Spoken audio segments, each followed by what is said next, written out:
America के बयान के बाद वाणिज्य मंत्री पीयूष गोयल का भी बयान सामने आया है। पीयूष गोयल ने कहा है कि अमेरिका व्यापार समझौते से भारतीय निर्यातकों को, विशेषकर एमएसएमई, किसानों, मछुआरों के लिए $30 ट्रिलियन का बाजार खुलेगा और निर्यात में बढ़ोतरी से हमारी महिलाओं, युवाओं के लिए रोजगार के लाखों नए अवसर पैदा होंगे।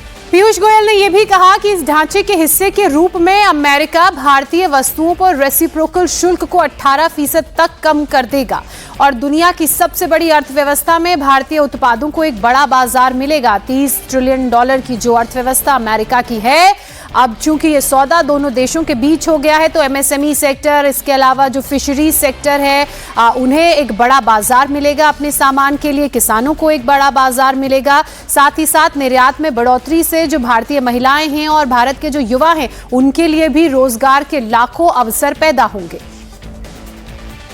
पीयूष गोयल ने तस्वीरों के साथ भी भारत और अमेरिका के बीच होने वाली इस डील के बारे में समझाया। ग्राफिकल रिप्रेजेंटेशन के जरिए उन्होंने बताया कि डील में भारतीय किसानों को कैसे पूरा संरक्षण मिला है, कृषि उत्पाद पूरी तरह से भारत में कैसे संरक्षित रहेंगे। उन्होंने कहा कि डेयरी, फल, सब्जियां, मसाले और अन्य अनाजों को भी संरक्षित किया गया है।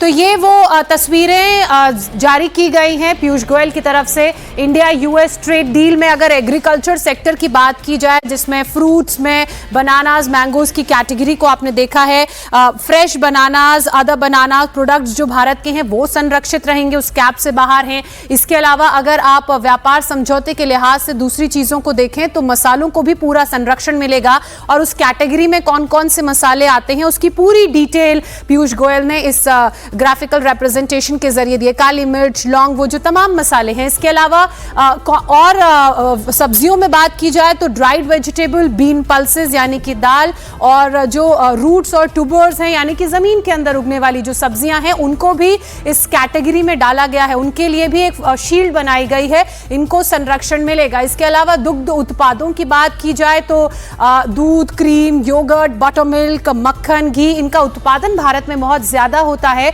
यही कारण है कि इनको उस शील्ड के अंदर रखा गया है ताकि किसी तरह से भारतीय किसान से जुड़ी अर्थव्यवस्था को कोई नुकसान ना हो।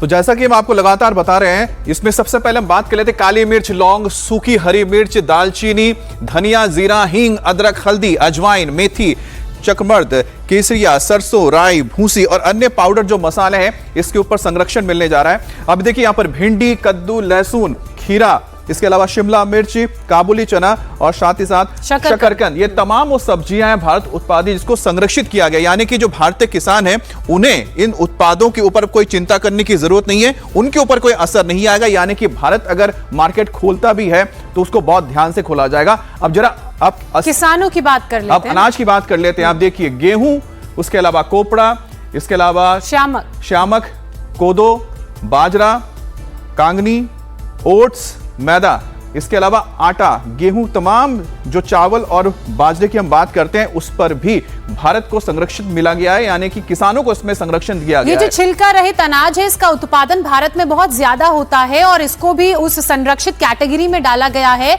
यानी कि जो भी किसान इन अनाजों, इन सब्जियों, इन फलों का उत्पादन करते हैं, उन्हें किसी तरह का कोई नुकसान नहीं होगा।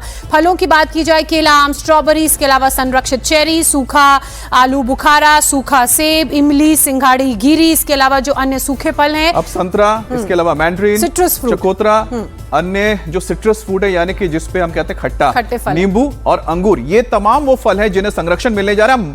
आम बहुत इंपॉर्टेंट है, हाँ, क्योंकि ड्राइड मैंगो स्लाइसेस यानी कि जिसको हम कहते हैं कि मुरब्बा इसका, इसके अलावा mango pulp, other mango products and mango slices in brine, यानी कि जो आम के जो भी उत्पाद हैं जो पैक्ड होकर भी जाते हैं या फ्रेश मैंगो भी जाता है, उसे भी संरक्षित किया जा रहा है। की बात की जाए, बनाना एंड अदर बनाना प्रोडक्ट्स, मतलब बनाने से बनने वाले चिप्स और जो बाय प्रोडक्ट्स हैं, उनको भी संरक्षित कैटेगरी में डाला गया है। रेसिप्रोकल टैरिफ की बात की जाए तो उसको भी 25% से स्लैश करके सीधे 18% कर दिया गया है।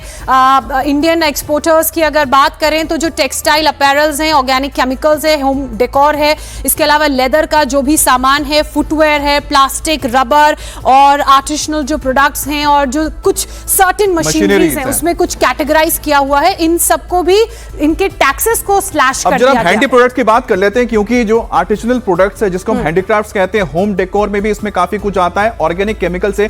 ये तमाम वो आप देख रहे हैं कि इंडस्ट्रीज है जिनको 18% टैरिफ के अंदर अब राहत मिलेगी, क्योंकि पहले 50% टैरिफ लग रहा था। और भारत की जो मैन्युफैक्चरिंग सेक्टर है जिसमें एमएसएमई सबसे ज्यादा आता है, एमएसएमई में आप देखिए जो मशीनरी हो जाती है, प्लास्टिक और रबर के आ जाते हैं, लेदर फुट पे आ जाता है। तो कुल मिलाकर देखा जाए तो ज्योत्सना एक भारत के लिए और अमेरिका के लिए विन विन सिचुएशन है। हम तो भारतीय हैं, हमें तो भारतीयों के लिहाज से चीजों को समझना चाहिए। अगर इंडिया के लिहाज से इन सारी चीजों को समझें और बात करें तो एक विन विन सिचुएशन, एक बड़ी ही कंफर्टेबल सिचुएशन नजर आ रही है। लेकिन ये जो एफटीए दोनों देशों के बीच हुआ, इसके इनसाइड स्टोरी भी लगातार हमने दर्शकों को बताई है कि कैसे पीयूष गोयल की डिप्लोमेसी और प्रधानमंत्री नरेंद्र मोदी का प्रेशर के आगे ना झुकना काम आया और ये टैरिफ सीधे घटकर 18% हो गया।